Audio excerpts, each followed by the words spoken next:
សួស្តីបងប្អូនថ្ងៃនេះខ្ញុំបង្ហាញនាំម៉ាស៊ីនឆ្ពង់ Microlite model NEB 900 ដែលម៉ាស៊ីនរបស់យើងហ្នឹងគឺមកជាមួយតួម៉ាស៊ីនចំនួន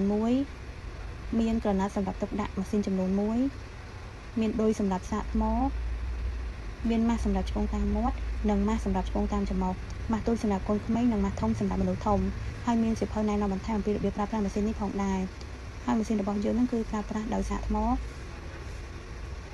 ហើយម៉ាស៊ីននេះគឺមានរូបរាងស្អាតតូចល្មមងាយស្រួលទុកដាក់តាមខ្លួនហើយងាយស្រួលសម្រាប់បងឆ្ពង់ច្រមុះឲ្យកូននៅខ្លួនឯងនៅផ្ទះ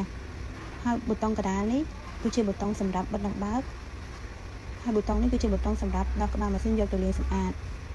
ហើយកន្លែងនេះគឺជាកន្លែងសម្រាប់ដាក់សេរ៉ូមប្រៃហើយមានលេខក្រិតងាយស្រួលសម្រាប់បងដាក់សេរ៉ូមប្រៃនៅតាមការដែលគ្រូពេទ្យណែនាំឥឡូវខ្ញុំប្រាប់ពីរបៀបប្រើប្រាស់តែម្ដងបងធ្វើការដាក់សេរ៉ូមប្រៃគឺនៅក្នុងនេះបង